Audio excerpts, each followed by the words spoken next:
भक्तजनों, माताओं, बहनों, सादर जय श्री कृष्ण। हमारे YouTube चैनल में आप सभी का बहुत बहुत स्वागत है। मैं हूं आपके साथ आचार्य धर्मेंद्र शास्त्री। आज हम आप सभी को शक्तिला एकादशी की दिव्य और ज्ञानमयी कथा सुनाने जा रहे हैं। ये एकादशी माघ माह के कृष्ण पक्ष में आती है और माघ का जो महीना है वह भगवान का स्वरूप माना गया है, क्योंकि माघ मास में तीर्थराज प्रयागराज में 144 साल के बाद महाकुंभ आयोजित किया जा रहा है और इस महाकुंभ में स्वर्ग के समस्त देवी देवता स्नान करने के लिए पधारे हुए हैं। पूरे विश्व के लोग, सभी लोग यहां पर तीर्थराज प्रयागराज में गंगा यमुना सरस्वती के पावन संगम पर स्नान कर रहे हैं। तो इस पुण्य काल में, इस पुण्य समय में शक्तिला एकादशी का जो व्रत है वो सभी को करना चाहिए। तो आज हम आप सभी को शक्तिला एकादशी की व्रत कथा सुनाने जा रहे हैं। तो सबसे पहले आपको और आपके पूरे परिवार को शक्तिला एकादशी की बहुत बहुत शुभकामनाएं और बधाइयां। भगवान श्री हरि लक्ष्मी नारायण जी का भरपूर आशीर्वाद आप सभी के जीवन पर सदैव बना रहे।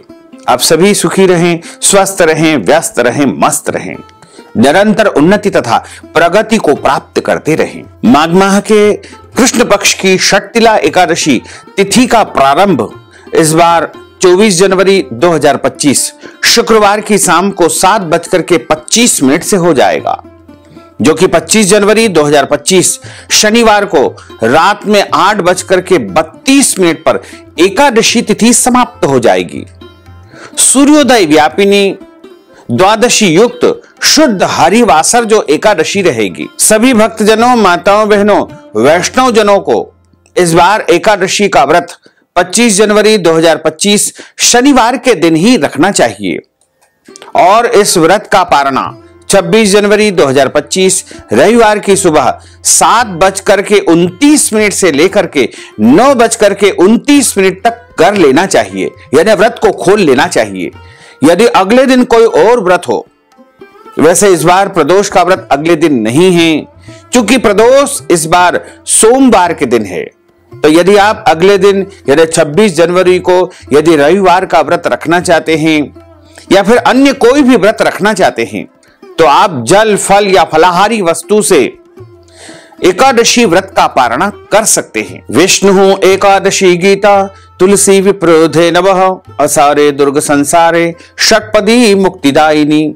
भगवान श्री हरि विष्णु जी का पूजन करना, एकादशी का व्रत रखना, गीता जी का पाठ करना, तुलसी जी का पूजन एवं दर्शन करना, ब्राह्मण देवताओं की सेवा करना, उनको दान करना, उनको भोजन करवाना और गौ माता की रक्षा एवं सेवा करना, ये 6 कार्य इस कठिन संसार सागर को पार करने हेतु मोक्षदायक, मुक्तिदायक बताए गए हैं। वैसे तो पूरे वर्ष में 24 एकादशी आती है, लेकिन जिस साल अधिक मास या पुरुषोत्तम मास आता है उस वर्ष 2 अधिक एकादशी यानी कुल मिलाकर के 26 एकादशी आती है।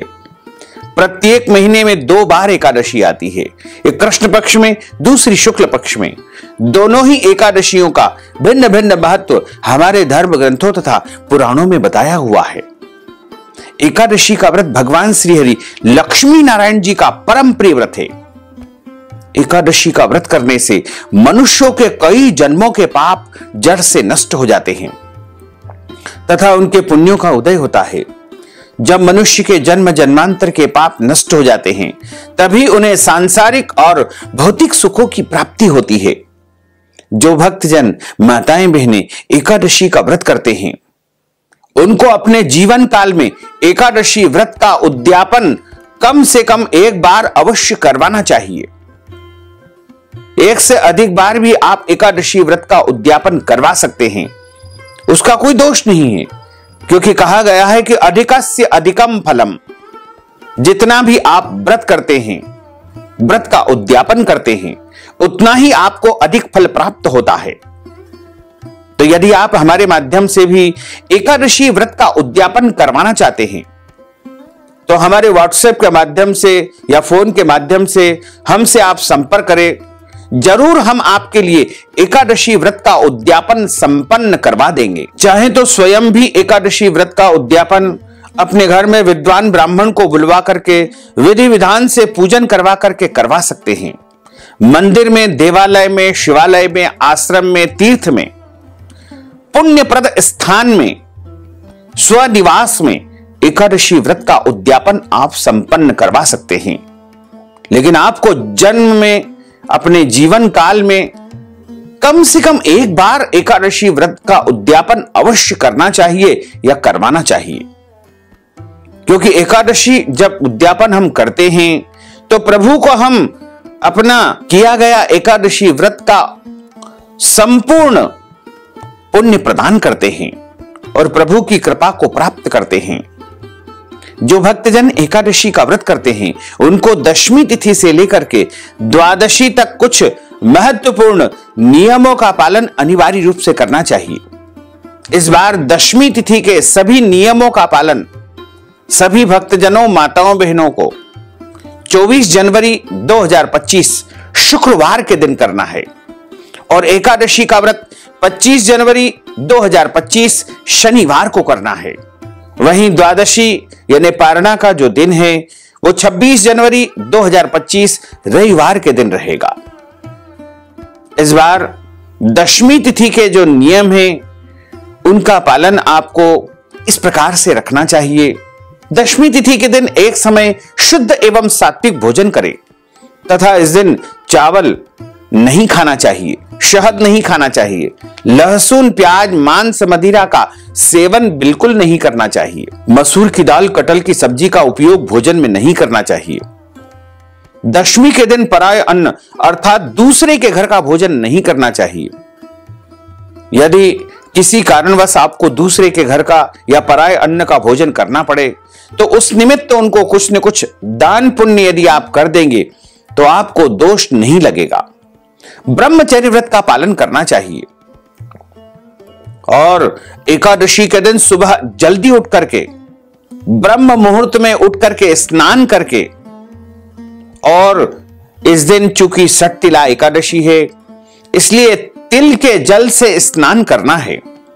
तिल का उपटन शरीर पर लगाना है और इस दिन तिल का तर्पण करना चाहिए, तिल से हवन करना चाहिए, तिल का दान करना चाहिए, तिल का भोजन करवाना चाहिए या तिल का फलाहार स्वयं को ग्रहण करना चाहिए। एकादशी के दिन भगवान का पूजन अर्चन करने के बाद एकादशी व्रत का संकल्प सर्वप्रथम धारण करना चाहिए। यदि आप संकल्प नहीं उच्चारित कर सकते हैं तो पद्म पुराण के उत्तरखंड के अध्याय 64 में जो श्लोक नंबर 34 लिखा हुआ है उसको भी सुन करके या बोलकर भी आप संकल्प का पुण्य प्राप्त कर सकते हैं। एकादश्याम निराहार स्थित्वाहम परेहनि भोक्ष्यामि पुंडरीकाक्ष शरणम में भवाच्युत। हे कमल नयन, हे वासुदेव, हे जनार्दन, हे अच्युत, मैं एकादशी के दिन निराहार रह करके अगले दिन यानी दूसरे दिन ही भोजन करूंगा। इस प्रकार भी यदि आप कह देंगे तो आपका संकल्प माना जाएगा। यदि आपके घर में संकल्प करने की व्यवस्था है तो शुद्ध घी का दीपक जला करके पूरब या उत्तर दिशा की तरफ मुंह करके आप हाथ में जल रख करके, हाथ की मुद्रा को इस प्रकार रखे, सर्वप्रथम जल रखे, सुपारी रखे, तुलसी जी का पत्ता रखे, पीला पुष्प रखे, कुछ पैसे रखे और अक्षत के स्थान पर जव या तिल रखे। तिल आप कोई से भी उपयोग कर सकते हैं, काले तिल, सफेद तिल, भूरे तिल। उसके बाद सर्वप्रथम आपको उच्चारण करना है ओम विष्णवे नमः, ओम विष्णवे नमः, ओम विष्णवे नमः। ओम तिथिर विष्णु तथा वारो नक्षत्रम विष्णुरेव च योगश्च करणम विष्णु सर्वम विष्णुमयम जगत। ओम विष्णुर्विष्णुर्विष्णु श्रीमद् भगवतो महापुरुषस्य विष्णोर आज्ञया प्रवर्तमानस्य अद्य श्री ब्रह्मणोन्हि द्वितीय प्रार्धे श्री श्वेतवारः कल्पे वैवस्वत मंत्रे अष्टाविंशतितमे कलियुगे कलिप्रथम चरणे भूर्लोके भारतवर्षे भरतखंडे जम्बूद्वीपे आर्यावर्तांतर्गत ब्रह्मवर्तेक देशे अवंतिकायां विशाला क्षेत्रे मध्य प्रदेशे भोपाल मंडलांतर्गते भोपाल नामनी नगरी संवत् 2081 मासा नाम मासे पुण्य पवित्र मासे माघ मासे सुबह कृष्ण पक्षैः एकादश्यायाम पुण्यतिथयोः मंदवासरान्वितायां मा ज्येष्ठा दिवस नक्षत्रे वृश्चिक राशिस्ते श्री चंद्रैः मकर राशिस्ते श्री सूर्यैः वृषभ राशिस्ते श्री देवराज गुरु शेषेषु ग्रहेषु यथा यथम राशि स्थान स्थितस्सु एवं ग्रह गुण गण विशेषण विशिष्टायाम शुभ पुण्य तिथौः। आप बोलिएगा मम आत्मनः, अपने नाम और गोत्र का उच्चारण करिएगा।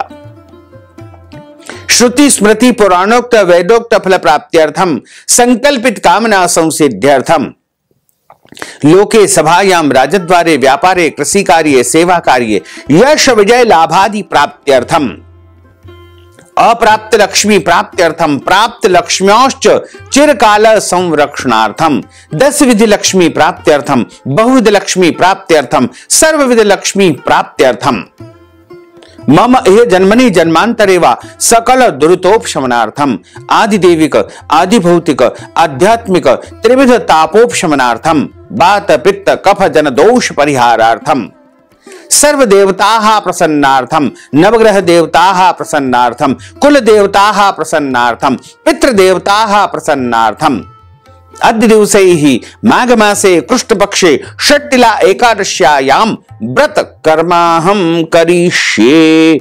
इस प्रकार संकल्प प्रभु को समर्पित करने के बाद हाथ जोड़ करके उनसे प्रार्थना करे, निवेदन करे कि हे दीन बंधु, हे दीनानाथ, हे करुणा निधान, हे दया के सागर, आज मैं षट्टिला एकादशी का व्रत पूरे विधि विधान से रखने का प्रयास करूंगा या करूंगी। मेरे द्वारा जाने में अनजाने में कोई भी त्रुटि हो जाए, गलती हो जाए तो मुझे अबोध बालक जान करके, छोटा बच्चा जान करके आप क्षमा अवश्य ही प्रदान कर देना। इस प्रकार आपका एकादशी व्रत का संकल्प हो जाएगा। अब आपका व्रत आरंभ हो जाएगा। सूर्य भगवान को अर्घ्य प्रदान करें, माता पिता को प्रणाम करें, तुलसी जी का पूजन अर्चन करें, गौ माता का पूजन करें। इस दिन किसी को भी अन्न नहीं खाना चाहिए, केवल फलाहार करना चाहिए। क्योंकि षट्टिला एकादशी है, अन्य फलाहार भी आप ग्रहण कर सकते हैं, लेकिन तिल से बनी जो मिठाइयां हैं या तिल का फलाहार इस दिन भगवान को भोग लगा करके अवश्य ग्रहण करना चाहिए। क्योंकि षट्टिला एकादशी के दिन तिल खाने का बहुत अधिक महत्व माना गया है। सर्वोत्तम फलाहार गाय का दूध एवं फल बताए गए हैं। झूठ न बोले, क्रोध न करे, लड़ाई झगड़ा एवं वाद विवाद बिल्कुल न करे। ब्रह्मचर्य व्रत का पालन करना चाहिए। दाढ़ी कटिंग या शेविंग न करे। किसी भी प्राणी का, किसी भी जीव का, किसी भी मनुष्य का अपमान या अनादर न करे। ईश्वर अंश जीव अविनाशी, प्रत्येक प्राणी में, प्रत्येक जीव में ईश्वर का वास माना गया है। दिन में सोना नहीं चाहिए।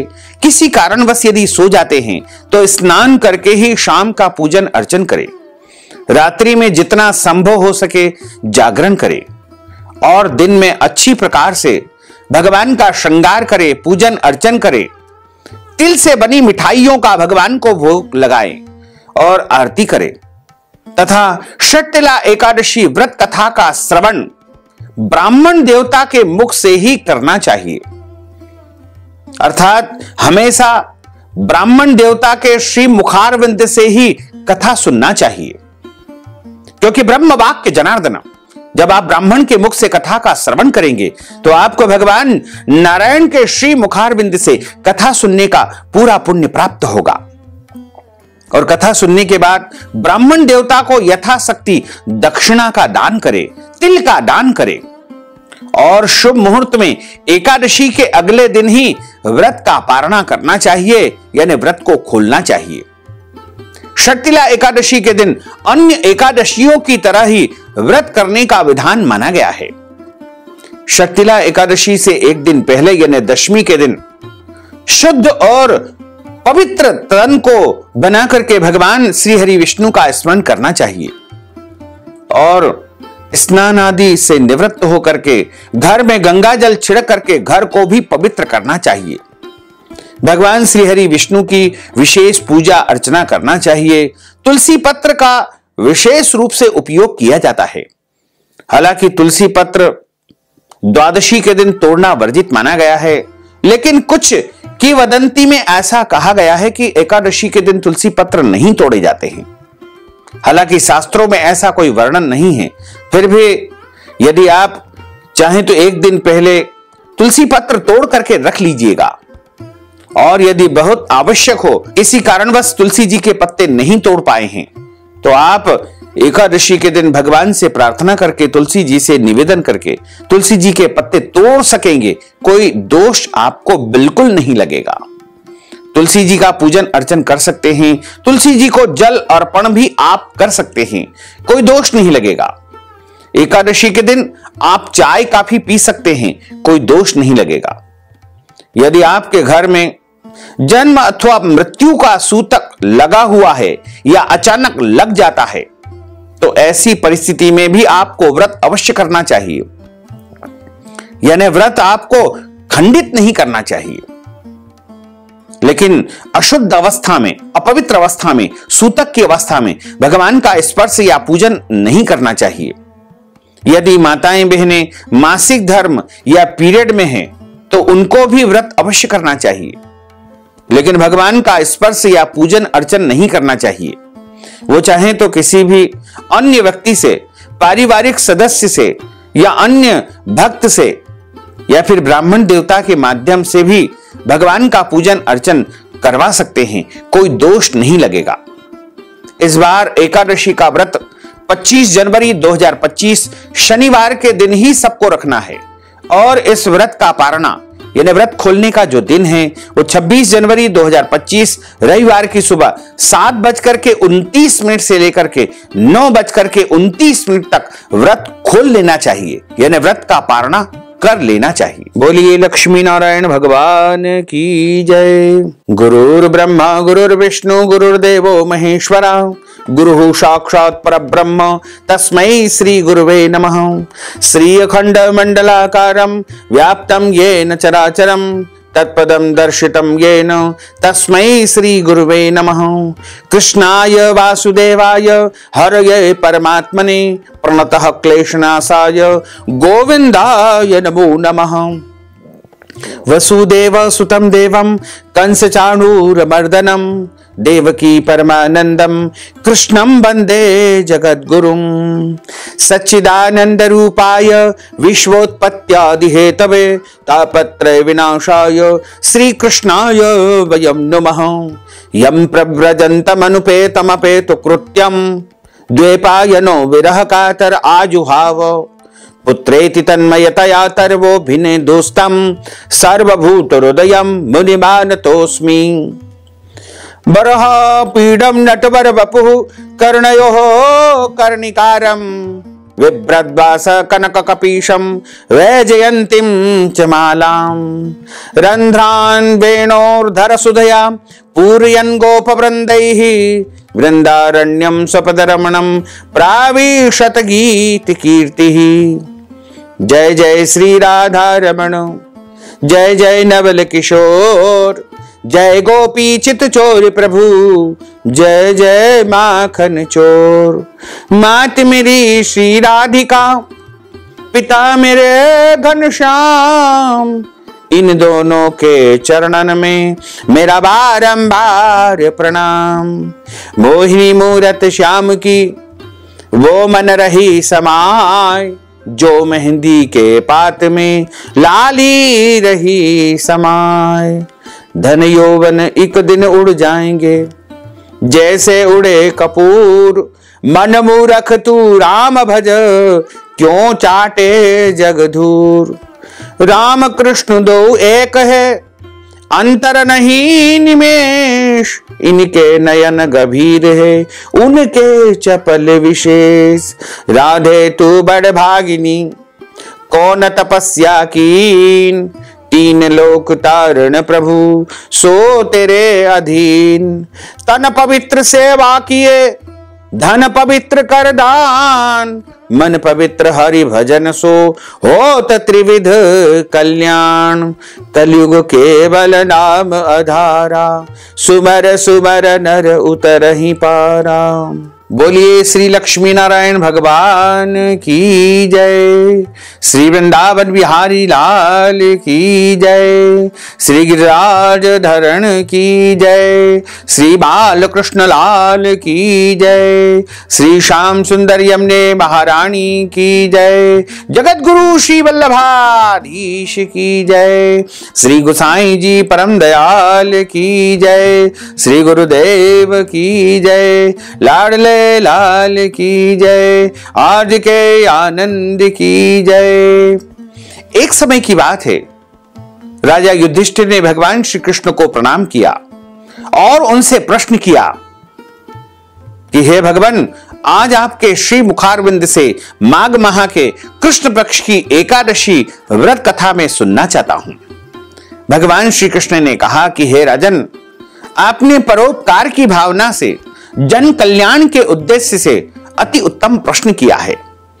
आज आपको मैं माघ माह के कृष्ण पक्ष की जो एकादशी आती है उसकी व्रत कथा सुनाने जा रहा हूं। भगवान श्री हरि कहते हैं कि माघ माह में कृष्ण पक्ष में जो एकादशी आती है उसे षट्तिला एकादशी के नाम से जाना जाता है।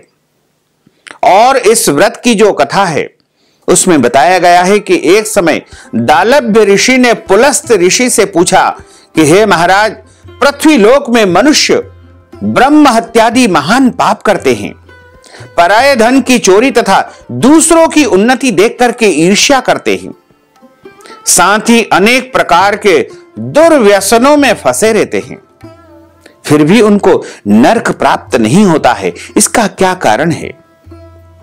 वे न जाने कौन सा दान करते हैं, कौन सा पुण्य करते हैं जिससे उनके पाप नष्ट हो जाते हैं। यह सब कृपा पूर्वक आप कहिए।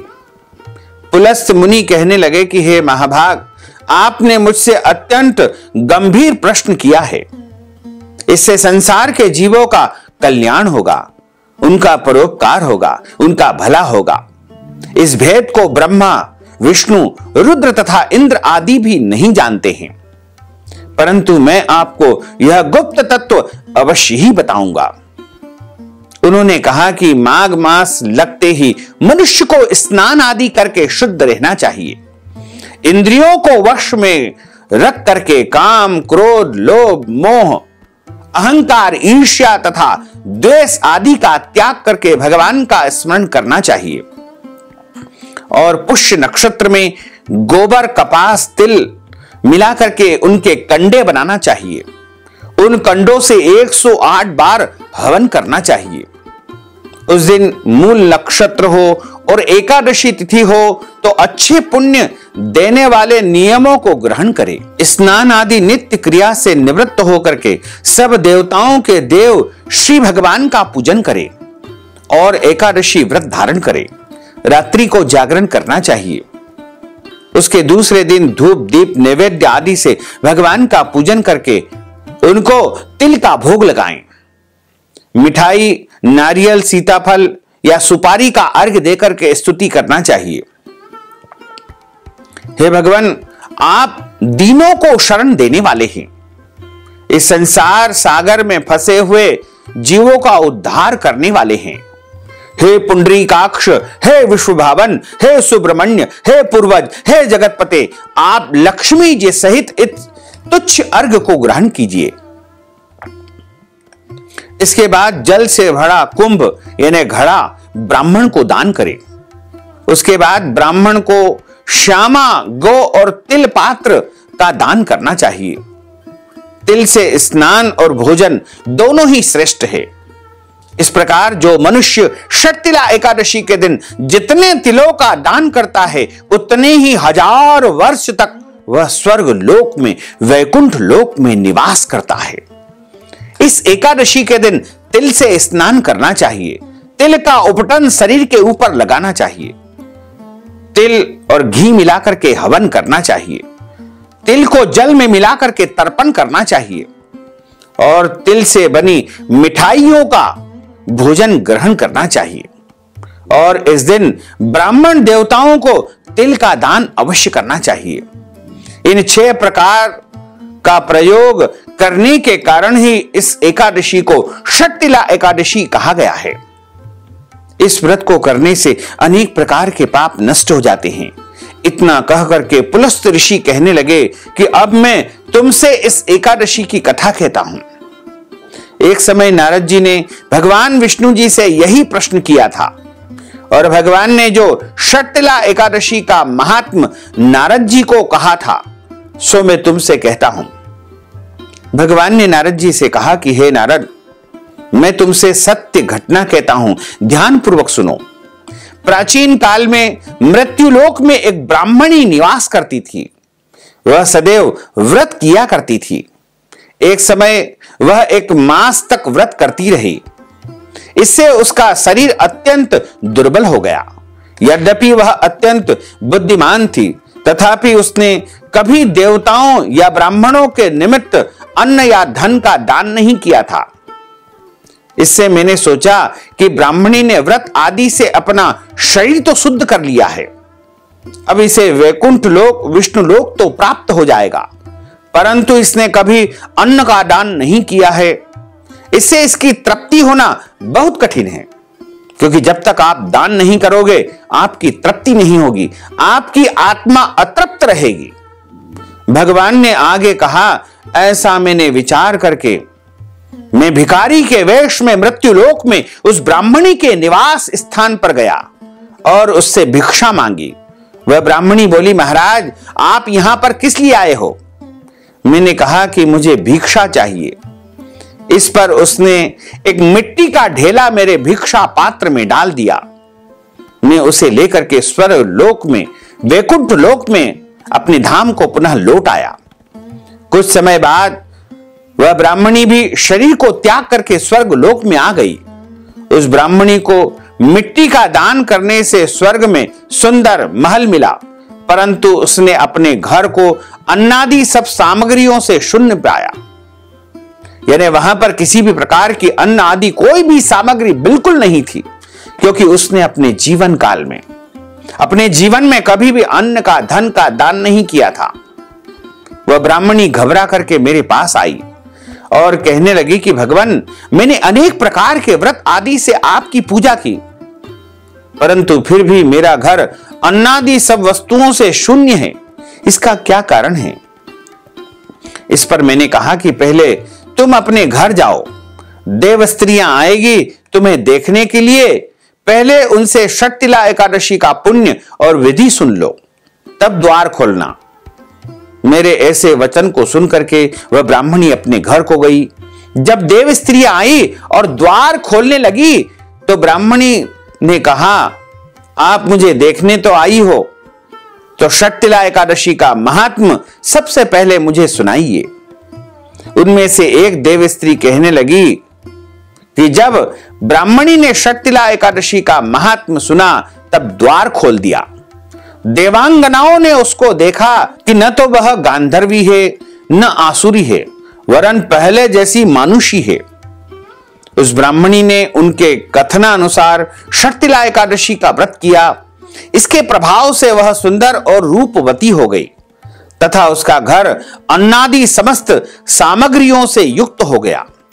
अतः मनुष्यों को मूर्खता का त्याग करके, कंजूसी को छोड़ करके अन्न धन का दान अवश्य करना चाहिए और षटतिला एकादशी का व्रत और लोभ न करके तिल आदि का, वस्त्र आदि का गोदान ब्राह्मण को अवश्य करना चाहिए।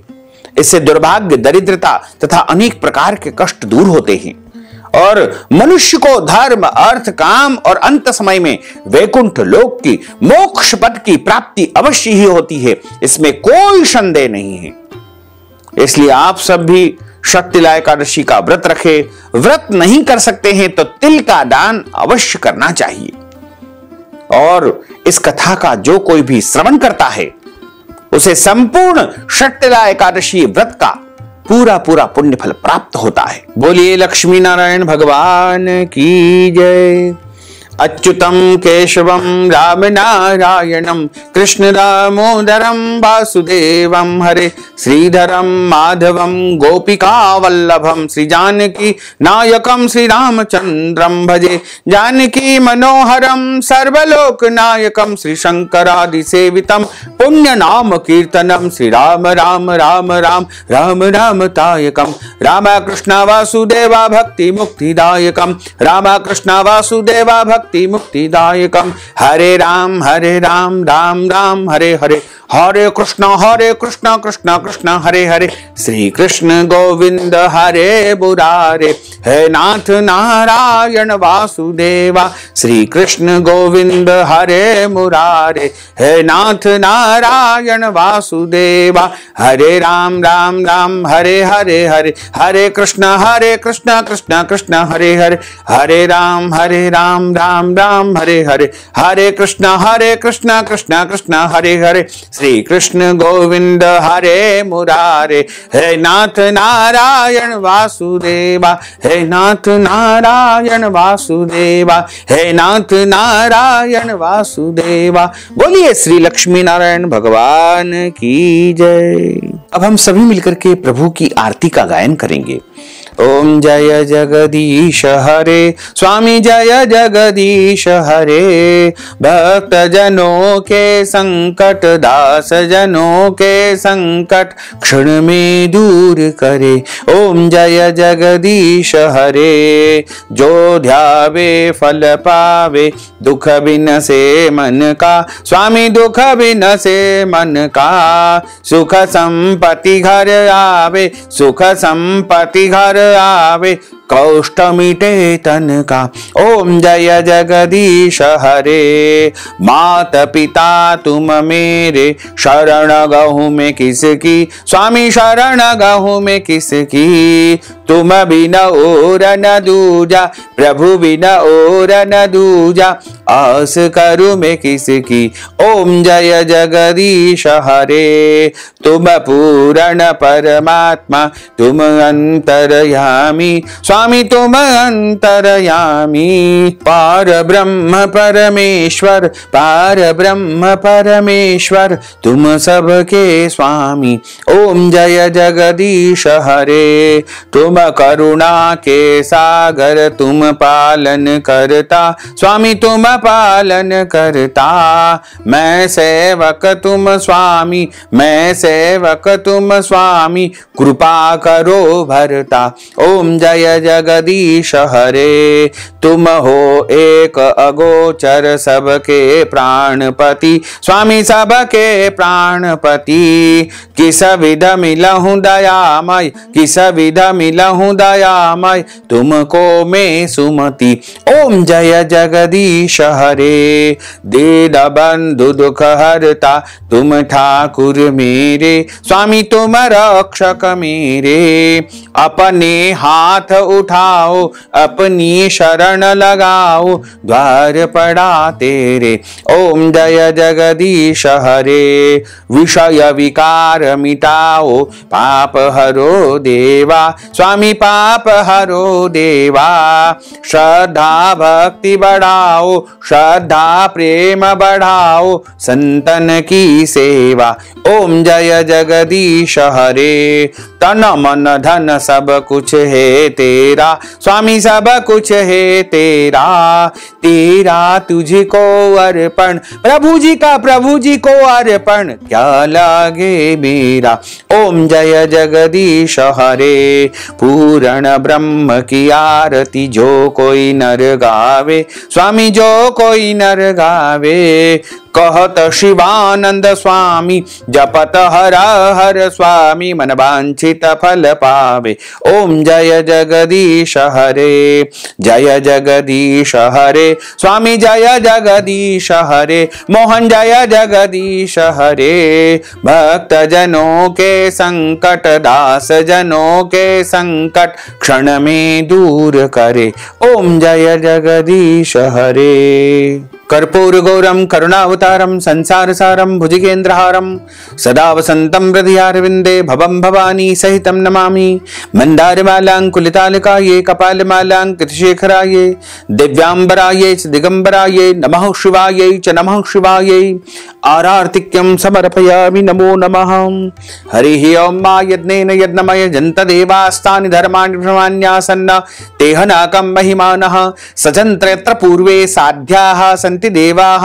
ओम राजाधिराजाय प्रसय्य साहिने नमो वयं वै श्रवणाय कूर्महे समे कामान् काम कामाय मह्यं कामेश्वरो वै श्रवणो दधातु कुबेराय वै श्रवणाय महाराजाय नमः।